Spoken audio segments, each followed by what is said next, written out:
In the cold, candlelit corridors of 16th century England, power did not simply reside in the sword, nor in the church, nor even in the bloodline.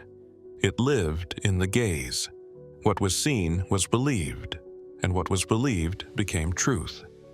Queen Elizabeth I had understood this more intimately than perhaps anyone of her age.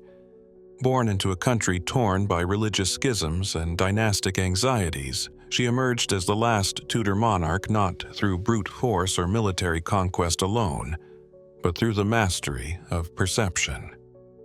She was not merely a ruler, she was a carefully constructed myth.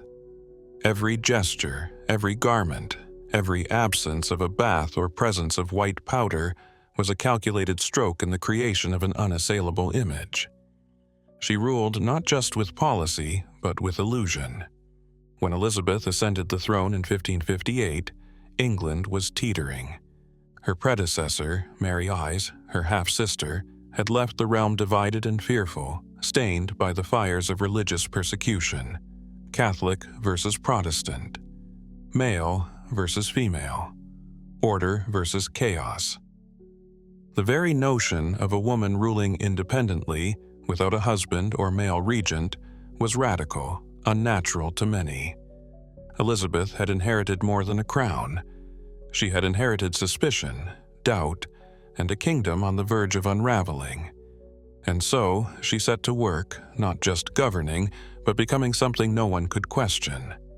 Something not quite mortal. The Virgin Queen, the untouchable monarch, the living emblem of divine order. These titles were not gifted, they were engineered. Her reign began with spectacle and continued with relentless control over her appearance.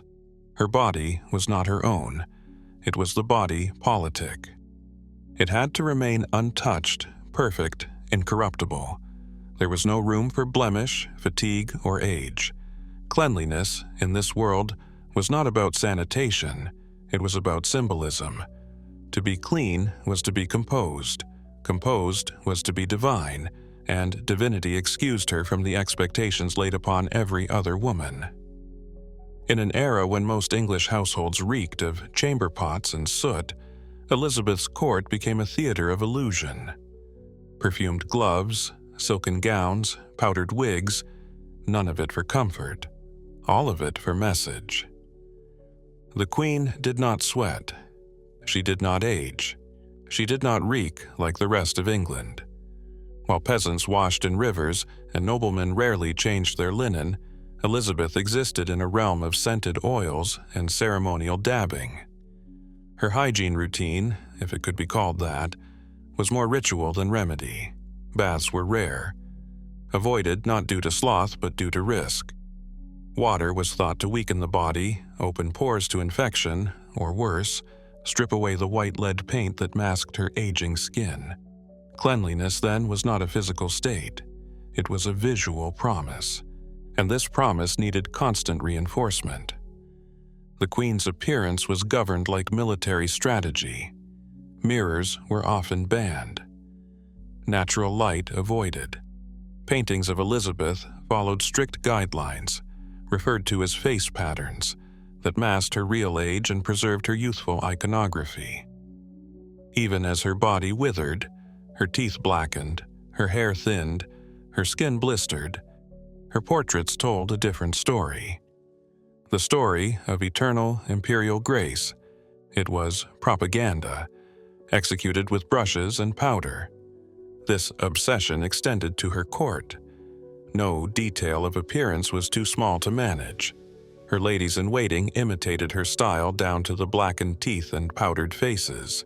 To resemble the Queen was to rise in favor. And so her illusion multiplied, mirrored in every corner of her palace. Those closest to her became part of the tableau, accomplices in a kingdom where performance was governance. To question her appearance was to question the order of the realm. Yet the most potent illusion was not in the makeup or the gowns or the heavily scented rooms. It was in her celibacy.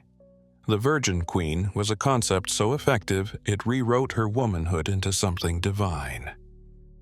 By rejecting marriage, Elizabeth sidestepped the most dangerous vulnerability a female monarch could face: subordination to a man. In doing so, she became untouchable, both sexually and politically. Her untouched body was not just a personal choice. It was a fortress, an altar, a symbol. In a time when the body of a woman was presumed to be property of husband, of court, of church, Elizabeth's body became England's mystery and pride. But with such artifice came burden. To be perfect is to be permanently guarded. Elizabeth could not appear tired. She could not afford grief. She could not be sick or angry or vulnerable. Her public appearances were meticulously staged, each movement rehearsed. The monarchy demanded she be more than a woman, more than human. And so she painted over pain. She perfumed over decay. She smiled through rot. The illusion, of course, was never perfect. Foreign ambassadors noted the stench of her breath, the crumbling of her teeth, the yellow of her hands. Whispers traveled faster than carriages, but none of that could match the imagery she had planted in the minds of her subjects. To them, she was Gloriana, Astrea, a celestial being who had chosen to rule among mortals. What reality revealed could be dismissed as slander or foreign propaganda. The myth, once constructed, was harder to break than any truth. So, was this vanity? A queen so obsessed with her own image that she let her skin rot beneath her makeup? A ruler so concerned with her scent that she avoided water for fear it might wash away her identity? Or was it something more? A strategic response to a world that refused to accept a woman's authority unless she became more icon than individual. Vanity is a shallow term. What Elizabeth practiced was control. What she embodied was mastery of the visual weapon. In a court where rumor was currency and gender was liability, she wielded artifice like a blade. Her powdered skin was her armor, her perfumed gloves her sword, and her refusal to bathe, to age, to yield to biology was her ultimate act of rebellion. To understand Elizabeth I is to understand the power of illusion. She didn't just wear a mask, she became it, and in doing so, she rewrote the rules of a monarchy, femininity, and survival. In the end, she ruled not through proximity to God, but by becoming godlike herself. Ageless, scented, immaculate, and above all, untouchable. To judge Tudor hygiene by modern standards is to miss the point entirely. Cleanliness in the 1500s was not about removing germs, because germ theory hadn't been discovered. It wasn't about scrubbing away bacteria or avoiding cross-contamination. Instead, it was a careful dance between appearance, ritual, and survival, guided by centuries of superstition, faulty science, and inherited fear. For Queen Elizabeth I, cleanliness was a performance shaped not by laziness or eccentricity, but by the genuine and widely held belief that bathing could kill you. To understand why, we have to enter the world of miasma. In the 16th century, people believed disease was carried not through invisible organisms, but through bad air. Foul smells, rot, sewage, and even dampness were all thought to emit poisonous vapors called miasmas. These vapors, when inhaled, were believed to corrupt the body and cause plagues, fevers, and worse. Clean air was good air, foul air was death, and water, especially warm, open water, was a known transmitter of miasma. Bathing, then, was seen as risky at best, deadly at worst. When you bathed, you opened your skin, softened your pores, and made yourself vulnerable to invasion. Doctors of the time warned that warm baths allowed toxins to enter the body. A hot soak was not indulgent, it was exposure. Public bathhouses, once popular in medieval times, had already become suspect by Elizabeth's reign, associated with both disease and immorality. Many had been shut down under suspicion that they spread syphilis or encouraged vice. Private baths required so much effort and so many resources that most people simply didn't bother. Why risk your health to wash away what couldn't be seen? Instead, cleanliness was redefined. If water couldn't safely touch the body, then fabric could. Changing underclothes, known as shifts, became a proxy for washing. People believed linen drew out impurities from the skin. The wealthier you were, the more shifts you owned, and the more often you could change them. Elizabeth reportedly changed hers multiple times a day. Her attendants would carefully remove one shift, dispose of it, and help her into another, always dabbing her skin with floral waters or vinegar infusions in between. To outsiders, this may have looked like cleanliness. In reality, it was an elaborate ritual designed to maintain the illusion of purity without touching actual water. This avoidance of bathing wasn't limited to the queen. It was cultural. Even among nobles, full-body baths were extraordinary events. A woman might bathe once a month, a man perhaps less. Children were wiped down with cloths. Hair was rarely washed at all, and when it was often with herbs or alcohol. Scalp oils, lice, and heavy powders accumulated over time. But none of this was seen as filth. What mattered was odor, not cleanliness. If you smelled acceptable, you were clean enough. Perfume played a central role in this system. Scents masked the body's natural functions, but they also served a protective role in the miasma theory. Sweet-smelling herbs and spices were thought to counteract bad air. Pomanders, small metal balls filled with resins and flowers, were carried or worn to protect against infection. Rooms were strewn with rushes soaked in oils. Gloves were perfumed, and handkerchiefs soaked in lavender were pressed to the nose when an unpleasant odor approached. These were not luxuries. They were armor. Elizabeth took this idea further than most. Her court smelled like a garden in full bloom. Scent, for her, was not just protection from miasma, it was political theater. When she entered a hall, she brought with her the air of control, composure, and divinity. No one was to associate her with sweat, breath, or decay. The fragrant layers between her skin and the world acted as a barrier, physical and symbolic. She could not be touched, nor smelled, nor imagined as mortal. Her refusal to bathe wasn't eccentric, it was strategic. It's easy to dismiss this as a quirk of history, a monarch afraid of a bath. But this perspective flattens the reality. Elizabeth lived in a world where death arrived without warning. Plague outbreaks, sudden fevers, rotten food, contaminated water, these were not abstract risks, they were constant threats. And people did what they could to minimize exposure. If touching water could mean death, why take the chance? Elizabeth's decision not to bathe was consistent with the most advanced medical thinking of her time. And yet, it's important to note the paradox. She was seen as clean. In an era when clean meant well-scented, finely dressed, and spiritually composed, Elizabeth was immaculate. Her layers of white lead makeup, though toxic, created the illusion of perfection. Her hair, stiffened with sugar water or replaced entirely with wigs, never appeared oily or tangled. Her hands, rarely exposed, were gloved in silk.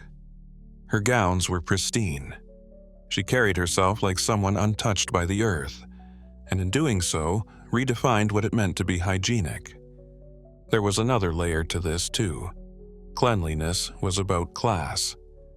The poor toiled in muck and shared living quarters with livestock. They smelled of labor, of the street, of survival. The wealthy, even if unwashed, were adorned in cloth and fragrance. Odor was stratified. Those who could afford rosewater were clean. Those who couldn't were not. Elizabeth's perfumed presence was a marker of her power. she could afford to be clean without ever being scrubbed. So, when we imagine her refusing to bathe, we shouldn't laugh or recoil. We should understand. She wasn't ignorant, she was careful. She was responding to the medical advice of her time, obeying the logic of a society terrified of invisible dangers. Her habits were not unique, but exaggerated, amplified to support her role as monarch. To remain pristine in a world of pestilence was no small feat. It was a declaration: I am above the plague. I am untouched by decay. I do not sweat, I do not stink. I am queen. In this light, Elizabeth's hygiene practices become less absurd and more admirable.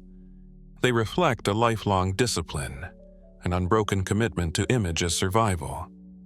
The bath she refused to take was a sacrifice, not an indulgence.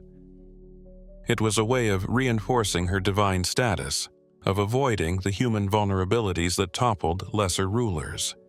Even water, the source of all life, was too base, too dangerous to be allowed near her sacred form. And yet, beneath the perfumes and powdered linen, the body persisted. It aged, it ached, it rotted slowly beneath the illusion. But no one was to see that. In a time when the body was a site of fear and suspicion, Elizabeth turned hers into a fortress. Cleanliness wasn't just dangerous, it was revealing. To bathe was to admit you had flesh and blood and faults. It was to show weakness, and that, above all, she would never do. In the opulent halls of Elizabethan England, sugar didn't just sweeten the palate, it flavored power.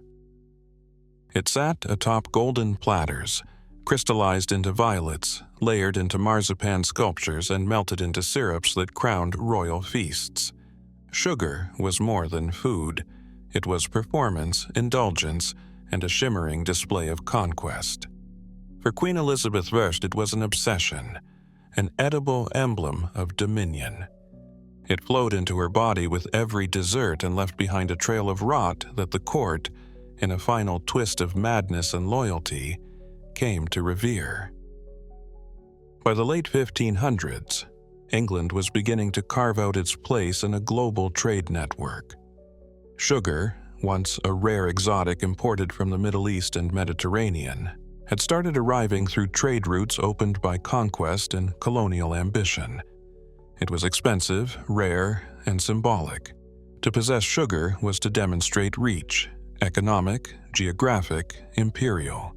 For Elizabeth, whose reign marked the beginning of England's global expansion, sugar wasn't just a delicacy. It was proof of England's growing might, proof that she stood atop the shifting tides of empire. Her royal table reflected this. The Queen's menus were laden with sugar-laced treats, candied rose petals, quince pastes, jellied fruits, and elaborate sugar sculptures served as edible centerpieces. These weren't casual snacks, they were statements. When Elizabeth dined on sugar, she was consuming power, digesting her empire, showing that the riches of the world bent to her appetite. Her love of sweets wasn't just a personal preference, it was a display. It was her kingdom, melting on her tongue, but what sweetened her image corroded her body. Sugar, while celebrated in the banquet hall, was a slow destroyer in the mouth. In the 1500s, dental care bordered on folklore. Toothbrushes were little more than chewed twigs. Tooth powders contained crushed eggshells, salt, coal, even brick dust. What passed for toothpaste was often abrasive enough to wear away enamel within weeks. Worse still, Elizabeth's own toothpaste was reportedly mixed with honey and sugar, flavored with herbs. A lethal irony. She was polishing her teeth with the very substance that was rotting them. The damage was profound. By the 1590s, foreign ambassadors were whispering reports of the Queen's blackened, crumbling teeth. Some had fallen out entirely, others had fused painfully with her gums. Her breath was described as foul enough to make courtiers physically recoil. Her speech, once sharp and deliberate, grew increasingly difficult to understand. Her words emerged not from a mouth, but from a collapsing ruin, decay made audible. And still she smiled, or rather, she showed what remained of a smile, and the court followed suit. In one of the most surreal power dynamics of her reign, Elizabeth's dental ruin became a fashion statement. Noble women blackened their teeth with soot and charcoal to emulate the queen's look. Rot became regalia. Black teeth meant sugar. Sugar meant wealth. Therefore, black teeth meant beauty. What was once considered grotesque was transformed into a marker of status. The darker your smile, the closer you appeared to the crown. Here, Elizabeth crossed the threshold of influence into something more profound: cultural control. To inspire imitation even in decay is not mere vanity, it is dominance. No decree was issued. No edict demanded her courtiers stain their teeth. They simply did, because to match the queen was to remain within her orbit. Fashion, in her court, didn't just flow downward, it radiated outward like contagion. If she painted her face in white lead, so did they. If she perfumed her gloves, so did they. If her teeth fell out from too much sugar, then rotting teeth became an emblem of nobility. When your rot becomes the elite's trend, that's peak influence. But beneath the surface, there was pain. Elizabeth reportedly refused to have her decaying teeth extracted, even when they caused her agony. She was known to be deeply afraid of medical procedures, especially those involving blood or loss of control. In one desperate attempt to convince her to accept dental care, a courtier volunteered to have one of his own teeth pulled in front of her. It was a grotesque performance. A nobleman screaming in pain, just to prove to the queen that her suffering would be manageable. It didn't work, and so the rot spread, not just through her gums, but through the culture around her. Her court became a mirror, reflecting not just her glory, but her damage. No one could confront her with the truth. Her appearance was protected by layers of loyalty and fear. She had become untouchable, not just in status, but in reality. You could not suggest she smelled. You could not mention the odor of decay. You could not react to the darkness of her teeth. To do so was to question the monarch, to challenge the myth, and that myth was absolute. Elizabeth's power did not depend on health, youth, or even beauty. It depended on the belief that she was singular.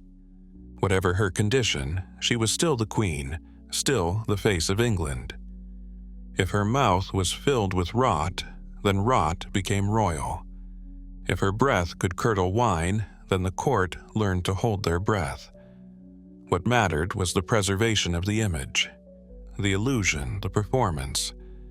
This strange transformation of sugar, from luxury to poison to prestige, perfectly encapsulates the contradictions of Elizabeth's reign.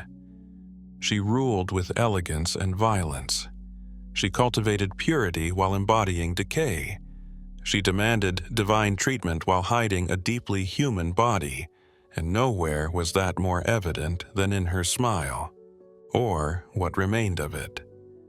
Even in her final years, when pain surely made every bite an ordeal, Elizabeth's meals remained lavish.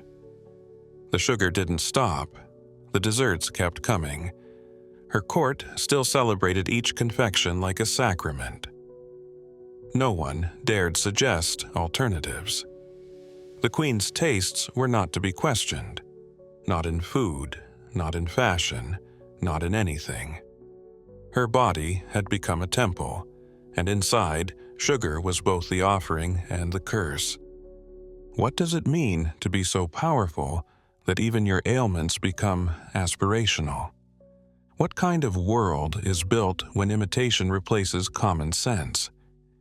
In Elizabeth's court, sugar was no longer a treat. It was an ideology. It meant more than flavor. It meant power, wealth, distance from the common. And so, they all smiled their blackened smiles. Because in that darkness, they saw light. They saw the queen, and she in turn saw no reason to change. In the end, the sweetness that filled her banquet halls left behind a bitter truth. Elizabeth I ruled through illusion, and nothing embodied that more perfectly than her sugar-rotted teeth, disgusting, painful, and yet adored. Because in a court governed by image, the rot wasn't a flaw. It was a feature, a warning and a weapon, a smile that said, "I can decay and still be worshipped." Try to match that. She didn't wear makeup, she wore a mask. Queen Elizabeth I, the Virgin Queen, the living icon, layered her skin in white not to enhance beauty, but to bury humanity. Her face, caked in Venetian ceruse and laced with crimson mercury, was the surface of a myth carefully built and obsessively maintained. It was not vanity, it was policy. Her makeup was a crown, her complexion a weapon. In the age before airbrush and ring lights, she was the original filter, the blueprint for image over reality.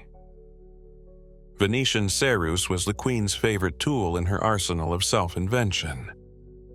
A rich, silky blend of white lead and vinegar, it gave her the ghostly pallor so coveted among the aristocracy.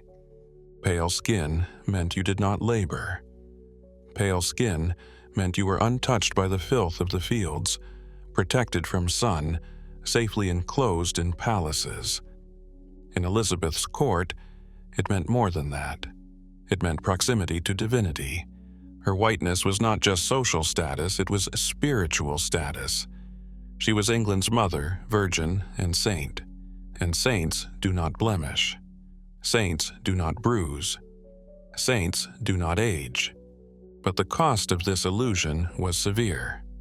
Ceruse is poison.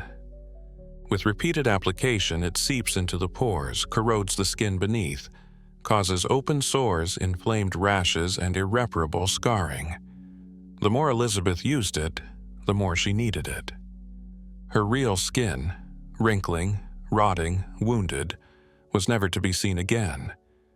Instead, layer after layer of lead formed a second skin, a crusted mask that cracked under movement, that had to be reapplied daily, sometimes multiple times a day. It wasn't makeup, it was armor. And it was killing her. Beneath that porcelain shell was a woman under siege.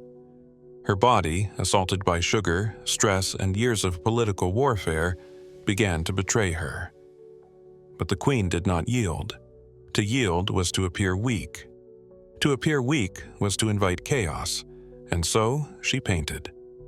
When sores formed, she painted thicker. When her skin peeled, she powdered it again. Even her lips, colored with vermilion, a pigment made from mercury, slowly poisoned her. Her trembling hands, memory lapses, and mood swings in later years all bore the signs of mercury toxicity. But none of that slowed the ritual, because her image was not just hers, it was England's. She didn't allow artists to capture her as she truly looked. Painters were issued pre-approved face patterns, idealized templates that portrayed Elizabeth with the same youthful, unblemished face regardless of her age. The queen who aged in real life remained 25 on canvas, eternally radiant. These portraits were not art, they were propaganda. They adorned palaces, were sent to foreign courts, and hung in public buildings as declarations of order and continuity. The nation would not see its queen fade. If her skin cracked, her smile decayed, or her hands shook, none of it reached the public. In the world she created, time did not exist. Mortality did not apply. Natural light became a threat. Sunlight exposed texture, hinted at imperfections.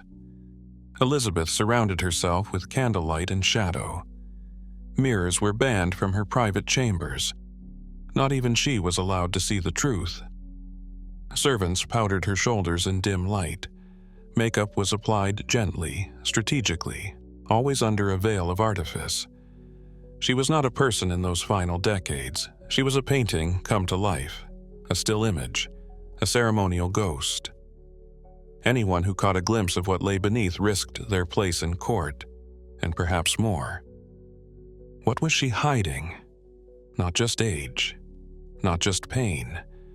She was hiding the truth that beneath the crown, she was mortal, that her skin could flake, that her lips could bleed, that her body was like everyone else's, slowly crumbling into ash. But unlike her subjects, she had no permission to decay. She was not allowed the grace of aging. For a woman in power, especially a woman ruling alone, appearance was destiny. A wrinkle could be a threat. A blemish could be ammunition. And so, she created something no weapon could pierce, the illusion of perfection. Today, we see echoes of this everywhere. The filtered selfies, the face-smoothing apps, the staged lighting, the endless stream of portraits that show not who we are, but who we wish the world to see. Influencers airbrush their skin to marble. Celebrities erase age with makeup and post-production. Elizabeth did it with lead, with mercury, with denial. The technology has changed, but the impulse has not. We still fear the unvarnished face. We still believe image can outrun reality. And still, no one has taken it further than Elizabeth. She didn't just soften blemishes, she erased her own existence beneath layers of poison. She replaced her face with an icon. She stopped being a woman and became a myth. And once she had built that myth, she lived inside it, even as it ate away at her flesh. She knew the cost. She chose the mask anyway. In her later years, rumors swirled that her skin was too fragile to touch, that her face would crack if someone reached out. Her attendants were forbidden from discussing her appearance. She refused to be seen in moments of vulnerability. When grief overtook her, she vanished from court. When illness struck, she denied it. When her beauty finally broke beyond the power of paint to restore, she retreated further into artifice. Her world shrank to controlled rooms, painted ceilings, filtered candlelight. And still, the nation watched in awe. They cheered the mask. They feared it. They worshipped it. Not because they were fooled, but because they needed it too. In a world that teetered between plague and war, the idea of an immortal queen, untouched by sickness, unmoved by time, was a comfort. It was something to believe in when nothing else felt secure. That was the genius of Elizabeth. She didn't just understand politics, she understood theater. She knew that power lies not in what is true, but in what can be seen and believed. Her painted face was more than vanity, it was policy. Her toxic rouge wasn't decoration, it was doctrine. She taught the world how to curate reality before the concept even had a name. She anticipated the filtered future by centuries. When she died in 1603, she was 70 years old. Her body was tired. Her skin, likely scarred and disfigured beneath the lead, never again touched clean water in her final weeks. But her face, in memory and portrait, remained perfect, unaging, immortal, because Elizabeth didn't allow the world to see her fade. She died as she had lived, in costume, in candlelight, behind the mask. In the end, her face wasn't hers, it was England's, and so she painted it until the last. Because once you become a myth, the truth no longer matters. Only the image does. She didn't wash, she performed. Every motion in Queen Elizabeth I's daily routine was a ceremony, not a cleansing. The linen shifts, the rosewater dabs, the perfumed gloves, none of it removed dirt in the way we understand hygiene today. But that was never the point. Cleanliness in the Elizabethan court wasn't about sanitation. It was about sanctity. The Queen's body was not to be scrubbed like the body of a commoner. It was to be honored, maintained, and concealed. She was not flesh. She was form. And ritual replaced reality in order to protect the myth. Each morning, before the court stirred, Elizabeth's attendants entered her private chamber to begin the slow, silent process of preparation. Her chamber, steeped in shadow and scented with herbs, was less a bedroom than a shrine. There were no running taps, no basins of soap and water waiting at her bedside. Instead, there were bowls of vinegar infusions, rosewater, lavender oil, and carefully prepared herbal tonics steeped overnight by her apothecaries. These were not used to cleanse but to anoint. Applied gently by handmaids, they were dabbed onto the face, the neck, the wrists, the underarms, not scrubbed, not rinsed. Each touch was careful, deliberate. Not too much pressure, not too much contact. The Queen's skin was sacred territory not to be invaded. Following the tonics came the linen shifts. Fine, white undergarments worn close to the skin. Elizabeth changed hers often, sometimes multiple times a day. In an era when most of her subjects wore the same underlayer for weeks at a time, this was extravagance. But more than luxury, it was belief. It was thought that linen pulled impurities from the skin, sweat, dirt, and vapors, absorbing them like a spiritual sponge. To remove a soiled shift was to remove corruption. The body, untouched by soap, was still cleansed by the power of pure cloth. And for Elizabeth, whose body had become political currency, this ritual became sacred law. Every layer she wore after the shift served not just a purpose, but a message. Her outer gowns were heavy, stiff, and ceremonial, designed to disguise movement, curves, any trace of the human underneath. Her gloves were always perfumed. She kept dozens of pairs, each soaked in different scents: orange blossom, musk, rose. These weren't mere accessories, they were barriers. They protected her hands from the hands of others and kept her scent controlled, curated. Even the handkerchiefs tucked in her sleeves were soaked in oils, ready to be lifted to the nose if foul odors or unpleasant realities dared to approach. With one breath, she could return to the garden she had built around herself, and still, she added more. Scented pomanders, small, ornate spheres filled with spices, herbs, and resins, were worn around her neck, hung from her waist, or clutched in her hand. In a court where disease could spread through the very air, these objects were both defense and display. To hold a pomander was to say, "I do not live in your world. I do not breathe your air." The Queen was not to inhale the same filth that her subjects did. She had her own atmosphere, fragranced and sealed. But the most profound hygiene practice of all was what she didn't do. She didn't allow herself to be touched. Her body, as ruler, was both symbol and spectacle, but never to be handled casually. Servants applied powders to her skin under strict rules. Her physicians, when permitted near, did so with a mixture of reverence and fear. No one embraced the Queen.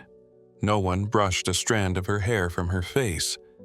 To touch her was to disturb the illusion, to risk puncturing the surface of something fragile and constructed. In public, she stood as a statue, untouched, unmarked, unmoved. The symbolism of this untouchability ran deep. Elizabeth had watched women fall, her own mother executed, others disgraced or dismissed, because their bodies had been seen, judged, possessed. She would not make that mistake. She would not belong to anyone, not a husband, not a courtier, not the public. She was her own kingdom. To preserve that autonomy, she created layers, not just of silk and scent, but of meaning. Every ritual, every practice was designed to separate her from the rest of humanity. And yet, these rituals gave the appearance of cleanliness. Visitors to her court often described her as radiant, sweet-smelling, composed. They did not see grime. They did not smell sweat. In a world where most people stank of earth, rot, and animal fat, the Queen smelled like mythology. but it was illusion. Beneath the shifts and scents, the lead makeup and powdered wigs, her body told a different story, of sores, of scars, of poison. Her real skin was rarely seen, perhaps even by her. Mirrors were removed from her chambers as her condition worsened. She would not look upon herself. She had long since ceased being someone who needed to. The daily rituals continued even as her health declined. Powder was applied over blistered skin, wigs were adjusted to hide bald patches. Shoulder powderers ensured that no discoloration showed at the edges of her gowns. Every motion was an act of denial. Not a single brushstroke was accidental. She wasn't trying to maintain hygiene. She was maintaining divinity. The queen could not be allowed to crack. Not under pressure, not under age, not under touch. We call these routines fake hygiene, but that oversimplifies their function. They were symbolic acts, and in symbolism, they carried real power. Cleanliness was not about health. It was about belief. The queen's subjects believed she was pure, untouched, unsoiled, and that belief kept order. It kept fear at bay. While the world outside the palace walls burned with plague and hunger, Elizabeth floated through the halls like something more than human. Scented, powdered, and wrapped in silk, she was a vision of control. In this sense, Elizabeth's rituals were not lies. They were a different kind of truth, a truth told through theater, through performance. She showed her people what they needed to see: stability, composure, beauty. She offered not a clean body, but a clean symbol, and for a nation desperate for reassurance, that was enough. Even now, centuries later, we recognize the impulse. We still perform cleanliness. We curate our appearances.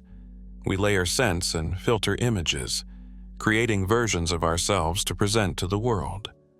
We don't always clean to be clean. We clean to be seen. Elizabeth, in this way, was not behind her time. She was ahead of it. She understood that sometimes ritual matters more than reality, that sometimes the illusion is more powerful than the truth. And so she powdered, she perfumed, she changed her linen and dabbed her wrists, and floated through a cloud of rose and lavender and frankincense. Her body may have ached, her skin may have cracked, but no one was allowed to know. In the court of Elizabeth I, hygiene was not health. It was image. It was distance. It was power. Behind the velvet curtains and beneath the gilded ceilings of Queen Elizabeth I's palaces, there lay a stench that no perfume could conquer. It clung to the rush-covered floors, to the damp walls, to the corridors that echoed with whispers of power and rot. For all the grandeur of her reign, the queen lived amid a reality no one spoke of in courtly terms. Her world reeked, and the filth wasn't confined to the peasants' streets. It pulsed at the heart of monarchy. Even a sovereign needed to relieve herself, and what that looked like in the age before plumbing was as grotesque as it was strangely intimate. Elizabeth's most private toilet, a close stool, resembled a fine piece of furniture. Carved from oak, draped in rich fabric, and cushioned for comfort, it sat in her private chamber like any other seat of royal convenience. But lift the padded lid, and there it was, a ceramic or pewter bowl waiting to catch the queen's waist. No flushing, no privacy. After each use, it had to be removed, cleaned, and replaced by hand, but not by a maid or a servant. No, this task fell to one of the most trusted and powerful positions in the entire Tudor court, the groom of the stool. The title sounds like a joke to modern ears. It was anything but. The groom of the stool was a nobleman, chosen not for his tolerance of stench, but for his loyalty, discretion, and political usefulness. His role began with attending to the queen's bodily functions, but it quickly expanded into matters of state. He helped her dress. He was present during her most vulnerable moments. He managed personal finances, relayed messages, sometimes even drafted correspondence. He had access no ambassador or advisor could dream of, and he earned it not with titles or inheritance, but with a bowl and a cloth. This strange inversion, where the most intimate, humiliating service became a conduit to enormous power, reveals something profound about Elizabethan monarchy. In a court obsessed with control, the body was the final frontier.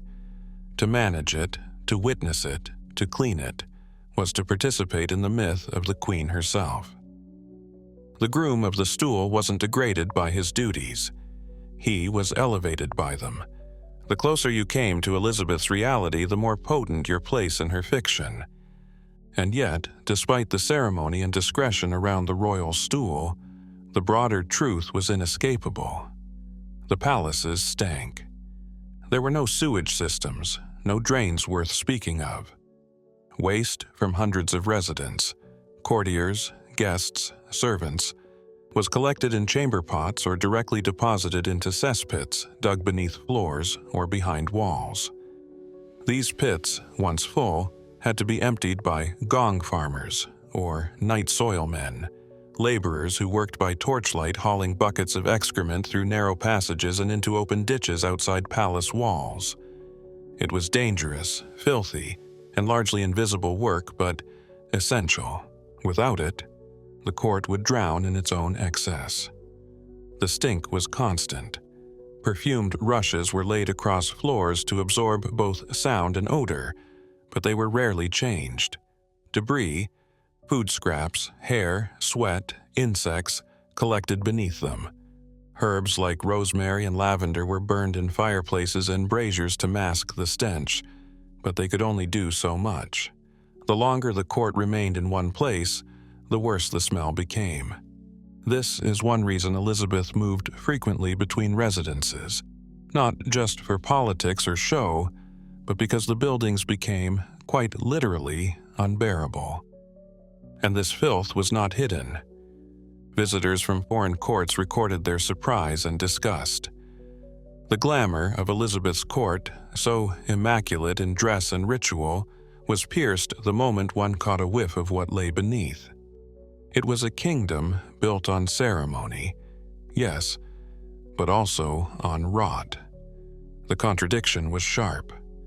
A queen who floated through clouds of rosewater, whose skin was never exposed to soap, who refused to acknowledge her body's decline, lived in a space where human waste collected beneath her feet. But the contradiction wasn't a failure. It was a metaphor. The Tudor court was a place where illusion triumphed over substance, where the surface gleamed while the foundations decayed. The management of waste, its concealment, its delegation, its transformation into a political tool, mirrored the management of monarchy itself. The queen was clean because others got dirty. She remained untouchable because others touched everything she wouldn't. Her purity was preserved through a system that absorbed every trace of her humanity and quietly flushed it out of view. The groom of the stool, in this light, becomes something more than an attendant. He is a curator of myth, a guardian of the boundary between Elizabeth the woman and Elizabeth the symbol. His role was to ensure that no one ever confused the two. Just as her face was painted to hide age, just as her hair was powdered to disguise loss, her bodily functions were wrapped in ritual, distance, and hierarchy. She may have defecated like anyone else, but the process by which that act was managed turned it into something else entirely, another piece of theater, another performance of divinity. And the court absorbed this logic. Nobles jockeyed for access to the queen's chambers, even knowing they were spaces of smell and bodily residue. To be close to her filth was still to be close to her power. To remove her waste was to be trusted. Her stink did not diminish her. It elevated those who helped manage it. No one ever spoke of it publicly, of course, but everyone understood its meaning. Even filth, in Elizabeth's orbit, was regal. This duality, splendor above, sewage below, defined the architecture of monarchy. The palaces rose in ornate curves and towering halls, while beneath them, the hidden tunnels of waste removal sloshed and smoked in silence. The queen's chambers were pristine not because filth didn't exist, but because it had been successfully banished to the unseen. Her body, ever fragrant, remained so because others suffered the labor of making it so, and the system held, so long as no one looked too closely. But history does not avert its eyes. We now know the truth that courtiers were forbidden to speak, that the queen's world, for all its glittering spectacle, was layered with filth, that the throne was not just a symbol of divine order, but a seat placed carefully above a pot. That power, in its purest form, often rests atop the work no one wishes to name. In this, Elizabeth's court was not unique. Every system of power depends on managed waste, on people and processes that keep the unpleasant out of sight. But her reign made this system into art. The closer you look at her palaces, the more the illusion reveals its scaffolding. Behind the painted walls, beneath the scented halls, was a world of rot, sweat, and excrement, carefully hidden, reverently managed, never allowed to touch the queen. And so the question is not how Elizabeth could live in such filth. The question is how she turned it into power, how she created a world where even her toilet served the crown, where the ritual of removal became a privilege, where the proximity to her waist became a ladder to influence.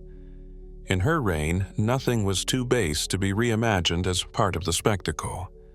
Even what the queen left behind became holy. The closer one came to Queen Elizabeth I, the more fragile the illusion became.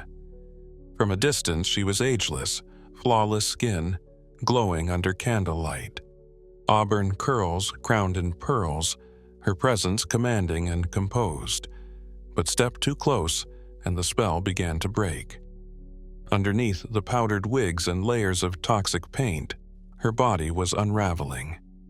The Virgin Queen, the divine monarch, the myth made flesh, was, in truth, a woman falling apart in secret. Her flesh betrayed her long before her image ever did. By her mid-40s, Elizabeth began to lose her hair. Slowly at first, strands thinning, patches revealing scalp. But over time, the loss accelerated. Wigs became necessity, not accessory, and not just any wigs. They were stiffened with sugar water and egg whites, molded into gravity-defying shapes, lacquered and powdered to match her idealized portraits. The wigs were heavy, hot, and suffocating. They clung to the scalp like armor, but they served their purpose. They preserved the fantasy. No one would see the bare skin beneath. That skin, by then, was in ruin. Decades of using Venetian ceruse, her infamous white lead makeup, had poisoned her. The lead seeped into her pores, inflamed her skin, and created open sores that refused to heal. Her scalp blistered under the pressure of wigs and heat. Her face erupted in lesions that had to be painted over daily. Then came the mercury in her crimson lip color and rouge, which infiltrated her bloodstream. Over time, the queen suffered tremors, weakness, memory loss, and psychological distress, all textbook symptoms of mercury poisoning. She likely didn't understand the source of her suffering. The poisons she applied were believed to be luxurious, even medicinal. The pain was seen as part of the price of beauty, the sacrifice of majesty. But as her body deteriorated, the rituals only intensified. Every morning, her maids entered the shadowed chamber to apply layers of powders and pastes to a face too delicate to touch. Servants were instructed to avoid eye contact. Mirrors were banned entirely. The queen refused to see what she had become. One court rumor claimed that Elizabeth had a servant whose sole job was to powder her shoulders in private, just her shoulders, so that no one else would see the scarring beneath her gowns. Her wigs were stored like relics, carefully maintained and rotated. As her hairline receded, her forehead became a canvas for expansion. Hair was plucked to extend the illusion of a grander brow. Powder covered the rest. And all of this happened behind locked doors. Elizabeth did not let herself be seen before she was ready. Only when the mask was in place, the body concealed beneath silk and scent, would she emerge into the world. Her courtiers never saw her vulnerable. Her people never saw her age. Even in her most weakened years, she maintained appearances with a precision that bordered on madness. But was it madness or a method of survival? The body of a queen was never hers to own. From the moment she took the throne, her physical presence became the property of the state. Her face was England's pride, her hair England's virtue, her skin England's image of perfection. To lose any part of that was to risk unraveling the myth of Elizabeth itself. There were whispers, of course. Rumors circulated about the sores on her skin, the stink of her breath, the fragility of her health. But none of it mattered. She didn't need to be healthy. She needed to appear eternal. The illusion was stronger than any truth, and the more her body decayed, the more fiercely she clung to the ritual. In this, Elizabeth's story reaches across centuries into the modern age. We still chase the image of perfection at the expense of health, sanity, and self. Wigs and powder have become filters and Photoshop. Lead paint has become injectables and surgery. The fear of aging is now an industry. Cosmetic pain is monetized, and the tools we use to shape our image often end up shaping our suffering. Elizabeth's body, like the bodies of many modern women in the public eye, became a battlefield. She wasn't allowed to age gracefully. She wasn't allowed to be seen as human. She had to be icon every day for decades. Today we call it burnout, body dysmorphia, the beauty trap. But she was living it long before those words existed. We imagine queens as pampered, protected. But Elizabeth's body was a prison of expectation. She couldn't take off the wig. She couldn't remove the mask. The one time she let herself be seen without her full regalia. After a personal loss left her inconsolable, courtiers described her as unrecognizable. She disappeared from public view until the image could be restored. And still, even as the mask cracked and her body buckled under the weight of poisons, she refused to yield. In her final years, she rarely left her rooms. Her appetite waned, her limbs weakened. Yet the rituals continued. She slept upright, dressed in her gowns, unwilling to be caught off guard. When death came, it had to wait. For days, she refused to lie down. To do so would be to surrender to the ultimate unmasking. When she finally passed, her body was covered quickly. Embalmers worked fast. She was buried with dignity, but not before every trace of her real skin was hidden forever. There are no portraits of her unpainted, no sketches of her scalp, her wounds, her withered frame. What we remember is the version she designed, powerful, composed, immortal. That was her final triumph. She didn't let time take her image. She let it take her body, quietly, privately, out of sight. The face she gave the world never faded. It still hangs in galleries, pristine in porcelain, untouched by the mess of mortality. In the end, Elizabeth First was not just a queen. She was a projection, a sustained act of defiance against decay. Her flesh may have cracked, her scalp may have bled, but the world never saw it. She became a symbol so potent that even her wounds served the story. In a palace built on performance, she played her part to the very end. Because once your body becomes your brand, you don't get to take it off. You don't get to rest. You maintain the illusion, no matter the cost. You hide the mirrors, you silence the whispers, and you keep powdering the wounds. And if you're lucky, or relentless enough, you die still wearing the crown. She was never just a woman. not to her people, not to her court, not even to herself. Queen Elizabeth Pfister spent 44 years transforming her body into something more than flesh. She made herself unreachable, untouchable, unchangeable. She became a sovereign myth, not through conquest or divine right alone, but through the relentless erasure of her humanity. Her rituals of cleanliness, perfumed gloves, powdered wigs, rosewater baths without water were not just preferences. They were acts of state. Every decision she made about her body was a political maneuver. Every concealment, every illusion, was another brick in the monument of Gloriana, the eternal queen. By the end, Elizabeth no longer lived as a person. She functioned as a symbol. Her image was her regime. The softness of skin, the tremble of aging hands, the truth of breath and bone. None of that could be allowed. To rule as a woman in a world ruled by men, she had to become something else entirely. And so she did. She painted herself into perfection, perfumed herself into immortality, distanced her body from its nature until even she could no longer look at it. Mirrors were banned. Her face was reconstructed daily. Her scent was curated, her hair replaced. She did not sweat, she did not age, she did not decay. But of course, she did. Privately. Painfully. Her teeth blackened and broke. Her skin wept through lead. Her scalp blistered beneath wigs. Her joints stiffened. Her body cried for relief in the language of tremors and fevers, but she denied it at every turn. Not out of vanity. Vanity is far too small a word. It was survival. It was sovereignty. It was the understanding that a queen who appears weak invites ruin. A woman who falters becomes replaceable, and Elizabeth was never going to be replaced.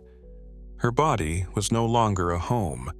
It was a battleground, a performance space, a canvas layered so thickly that the real texture beneath had long disappeared. Her existence was one long dress rehearsal for divinity. Every bath avoided, every mirror covered, every servant trained not to touch too much or look too long. All of it reinforced her transformation. She was the nation in a single body, and that body had to remain flawless. The closer you examine the rituals of her hygiene, the clearer the pattern becomes. Cleanliness wasn't about being clean. It was about being untouchable. Untouchability wasn't about distance. It was about control. Elizabeth didn't just keep herself pure. She controlled how others perceived purity itself. She dictated what beauty meant, what power looked like, what rot could symbolize. Her blackened teeth became court fashion. Her stiff wigs set the standard for noblewomen. Her refusal to be seen in natural light became court protocol. Her erasure of self was contagious. And what did it cost her? Everything. She aged alone. She loved no one openly. She trusted few. She outlived her friends, her suitors, even her illusions. And through it all, she kept applying the powder, kept layering the paint, kept hiding the mirrors. Her chambers became mausoleums of ritual. Her appearance became her final and most unbreakable policy. She could have removed the paint. She could have bathed. She could have let her wounds breathe, let her skin see light. But doing so would have meant rejoining the human world. It would have meant surrender. And for Elizabeth, surrender was death long before death arrived. When she finally died in March of 1603, it was not in ceremony or spectacle. It was in silence, behind veils, behind curtains, behind the last surviving layer of her long-constructed image. She refused to be laid down. She stood or sat upright, fully dressed, fully painted, unwilling to collapse. Not even death was allowed to strip her bare. Only after she slipped away did her body fall. But by then, the woman had been gone for years. All that remained was the legend she had spent a lifetime building. She was buried in Westminster Abbey beneath a monument that speaks of virtue, wisdom, and immortality. No mention of the sores. No mention of the blood-soaked linens, the scented pomanders clenched in desperate fingers, the hidden rot beneath royal silk. But perhaps that's fitting, because Elizabeth had never asked to be remembered as a woman. She asked to be remembered as a queen, and so we do. We remember the white face, the high collar, the jeweled crown. We remember the speeches at Tilbury, the defeat of the Armada, the golden age her reign ushered in. We remember the myth, and the myth, like her makeup, hides everything it needs to. But somewhere, beneath it all, was a human being. One who itched beneath the paint, who bled beneath the wig, who coughed and trembled and flinched at her own reflection.